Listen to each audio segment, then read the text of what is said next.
السلام علیکم ورحمۃ اللہ وبرکاتہ۔ خیر مقدم ہے آپ کا فدا نامے میں۔ دوستو آج کی اس ویڈیو میں ہم حافظ شیرازی علیہ رحمۃ رضوان کا ذکر خیر کر رہے ہیں۔ فارسی زبان کے نام اور شاعر، ادیب، مصنف حافظ شیرازی کا نام محمد اور لقب شمس الدین اور حافظ تخلص تھا۔ ان کی سوانی کے تمام کتب میں ان کے سال ولادت کے متعلق اختلاف پایا جاتا ہے۔ عمومی طور پر مورخین نے حافظ شیرازی کا سال ولادت 726 ہجری یا 729 ہجری کے درمیان قرار دیا ہے، تاہم زیادہ تر محققین نے ان کا سال ولادت 726 ہجری ہی مانا ہے۔ آپ کے والد گرامی کا نام بہاؤالدین اور یا کمال الدین تھا، جبکہ آپ کے دادا کا نام غیاث الدین تھا۔ آپ کے والد تجارت پیشہ تھے اور ابتدائی طور پر اصفہان میں قیام پذیر تھے۔ اس کے بعد تجارت کے سلسلے میں شیراز آئے تو یہیں کے ہو کر رہ گئے۔ حافظ شیرازی علیہ رحمۃ رضوان کے بچپن میں ہی آپ کے والد کا سایہ سر سے اڑ چکا۔ حافظ شیرازی علیہ رحمۃ رضوان اپنا بچپن یتیمی کے سائے میں گزارا۔ جو مال ان کے والد نے ان کے پیچھے چھوڑا تھا وہ جلد ہی ختم ہو گیا اور حافظ شیرازی کے دونوں بھائی تلاش معاش میں شیراز سے نکل گئے، لیکن حافظ شیرازی اپنی والدہ کے ہمراہ وہیں پر قیام پذیر رہے اور بچپن میں خود کو سخت کوششوں کا عادی بنایا۔ ایک تنور پر آٹا گوندنے کی مزدوری کرنے لگے۔ اگرچہ ان کے لیے حالات ناگفتہ بھی تھے، لیکن پھر بھی ان کا دل غنی تھا۔ وہ ملنے والی مزدوری کے 3 حصے کر دیتے، ایک حصہ اپنی والدہ کی خدمت میں پیش کرتے، ایک حصہ اپنے اساتذہ کرام کی خدمت میں پیش کرتے جن سے وہ تعلیم حاصل کرتے تھے، اور تیسرا حصہ اللہ کی راہ میں خیرات کر دیتے۔ حافظ شیرازی علیہ رحمۃ رضوان اپنے دور کے جید اساتذہ کرام کے سامنے زانوی تلمذ کو طے کیا۔ جوانی کے عالم میں ہی علوم کی تحصیل سے فارغ ہو گئے۔ ان کے زمانے میں ایران عام طور پر جبکہ شیراز خاص طور پر شعر و ادب کا مرکز تھا۔ نامور شعراء شیراز ہی میں قیام پذیر تھے اور ان کے کلام کا طوطی پورے ایران میں بولتا تھا۔ اس ماحول میں حافظ شیرازی علیہ رحمۃ رضوان نے شاعری شروع کی۔ ابتدائی طور پر حافظ شیرازی دربار سے بہت قریب رہا کرتے تھے اور اس وقت کے دستور کے مطابق بادشاہوں کے قصیدے بھی لکھا کرتے تھے۔ یہی وجہ ہے کہ اس وقت کے تمام بادشاہ نہ صرف آپ کی شاعری کے قائل تھے بلکہ مختلف اوقات میں ان کو انعام و اکرام سے بھی نوازا کرتے تھے۔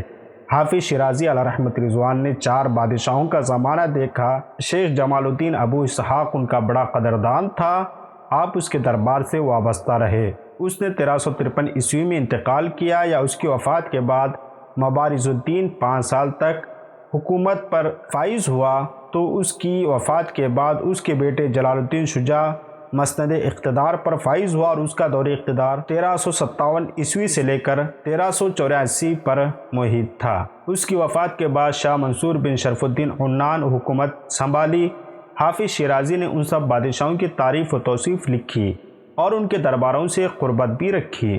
حافظ شیرازی کے کلام کی شہرت سرحدوں سے نکل کر 4 دانگے عالم میں پھیل گئی، جب مختلف بادشاہوں نے ان کو اپنے اپنے ملک بلایا اور انعام و اکرام کی پیشکش کی، لیکن حافظ شیرازی شیراز چھوڑنے پر آمدہ نہ ہوئے۔ سلطان احمد بن شیخ اویسی والی بغداد نے آپ کو بغداد آنے کی دعوت دی۔ محمود شاہ بہمنی نے ان کو دکن بلایا۔ غیاث الدین بن سکندر نے انہیں بنگال بلایا اور زاد راہ بھی بھیجوایا، لیکن حافظ شیرازی نے اپنا کلام تو بھیج دیا لیکن شیراز چھوڑنا کبھی گوارا نہیں کیا، بلکہ ایک دفعہ دکن آنے کے لیے بندرگاہ پر پہنچے، جہاز پر سوار ہو گئے لیکن باد مخالف کے باعث ارادہ ترک کر دیا اور واپس شیراز چلے گئے۔ حافظ شمس الدین شیرازی علیہ رحمۃ رضوان نے زیادہ کتب تحریر نہیں فرمائی۔ ان کے سوانح نگاروں کے مطابق ان کا سارا کلام محفوظ بھی نہیں ہے۔ اس وقت جو کلام ہمارے پاس موجود ہے ان کے ایک شاگرد اور دوست محمد گل اندام نے مرتب کیا تھا، اسی کو دیوان حافظ کہا جاتا ہے۔ یہ دیوان غزلیات، قصائد، قطعات اور چند رباعیات پر مشتمل ہے۔ دیوان حافظ اپنے ضخامت کے اعتبار سے کم اور اپنے معنوی حسن کے اعتبار سے زیادہ شہرت رکھتا ہے۔ دیوان حافظ ان کی تمام زندگی کا حاصل ہے جو ہر دور میں مقبول اور خاص اور عام رہا ہے۔ حافظ شیرازی نے کمال بلاغت اور ایجاز سے عاشقانہ اور عارفانہ کیفیات کو ایک ساتھ جمع کیا ہے۔ ان کے متعلق کہا جاتا ہے کہ ان کی شاعری عشق مزاجی سے متاثر تھی۔ لیکن بعد میں جب راہ سلوک پر سفر شروع کیا تو ان پر عشق حقیقی کا رنگ غالب ہو گیا۔ حافظ شیرازی کے کلام میں مولانا روم کی حکمت بھی پائی جاتی ہے اور سعدی کا درس عشق بھی۔ انہوں نے بعض مقامات پر سعدی و رومی کی پیروی بھی کی، لیکن دیوان حافظ کی 20 سے زائد غزلیات سعدی کے بحر میں ہیں، اور ان غزلیات میں سعدی کا رنگ ہی نمایاں نظر آتا ہے، اور بعض غزلیات میں مولانا روم کی جھلک نظر آتی ہے، مگر الفاظ کے انتخاب، تراکیب کے استعمال اور معنی خیزی اور دل آویزی میں ان کا اپنا یہ رنگ نمایاں ہے۔ حافظ شیرازی کے کلام میں خاص طرح کی شیرینی ہے۔ اکثر شعراء کے دیوان میں چند ایک غزلیات یا اشعار یا خاص رنگ ہوتے ہیں، تاہم دیوان حافظ کا ہر شعر پہلے شعر سے بڑھ کر ہے۔ ہر غزل دوسرے شعر سے مختلف اور بڑی لطیف معلوم ہوتی ہے۔ بسم اللہ سے شروع ہو کر آخر تک آپ کے کلام میں ایسا سحر ہے جو اپنے قاری کو اپنے جادو میں جکڑ لیتا ہے۔ تصوف کی چاشنی آپ کے اشعار میں پائی جاتی ہے۔ حافظ شیرازی کے کلام میں تصوف اور محبت الہی کا رنگ غالب ہے۔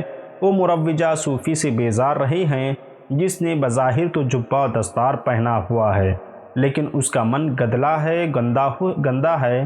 ویسے صوفی کے قائل ہیں جس کا ظاہر و باطن ایک ہو، وہ واعظ پہ عمل سے بھی بیزار ہیں۔ باعمل شخص کو اپنے سر کا تاج خیال کرتے ہیں۔ ان کے کلام کے مطالعے سے بات واضح ہوتی ہے کہ ان کے عمر کے آخری ایام میں محبت الہی میں ڈوب کر گزرے اور محبت خاتم النبیین صلی اللہ علیہ وسلم کی شمع اپنے دل میں روشن کیے ہوئے تھے، جس کی روشنی دیوان حافظ کے ہر شعر اور ہر غزل میں نمایاں نظر آتی ہے۔ حافظ شیرازی کے دور کے صوفیاء یہ ان کے مقرر کردہ معیار پر کم ہی پورا اترا کرتے تھے، اس لیے ان کو اکثر کڑی تنقیدی نظر سے یا تنقید کا نشانہ بنایا کرتے تھے، لیکن ساتھ ہی ان کی شاعری میں یہ پیغام بھی موجود ہے کہ نجات کا راستہ وہی ہے جو اہل حق کا راستہ ہے۔